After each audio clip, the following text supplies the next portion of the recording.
আমি কখনো ভাবিনি এই ছেলে তার বাবার মতো, কখনো ভাবি না। ওর 4 বছর বয়সে সংসার ভালো লাগে না বলে ওর বাবা আমাদের ফেলে রেখে চলে গেল। তারপর আমি একা একা ছেলেটাকে মানুষ করেছি, কখনো ওর বাপের কোনো ছায়া পড়তে দেয়নি। অথচ আমার ছেলে একই কাজ করে হলুদের দিন একটা মেয়েকে। প্রীতি কোথায়? প্রীতি কি করছে? প্রীতি কোথায়? প্রীতি ঘরে দরজা লাগিয়ে বসে আছে।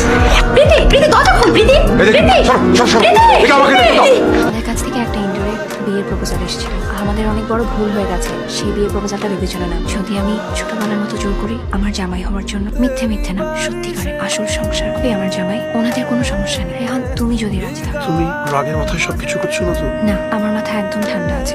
আমি শুধু আমার বাবা মাকে কষ্ট দিতে চাই। আর তোমরা তো একটা ইনডাইরেক্ট প্রপোজাল দিয়েছি, আজকে নাহলে ফর্মালি প্রপোজ করলে আর আমরা সেটা অ্যাকসেপ্ট করে নিলাম। সবকিছু যদি ঠিক থাকে 21 তারিখ রিসোর্টে বিয়ে। 21 তারিখ? প্লিজ রেহান, ওকে।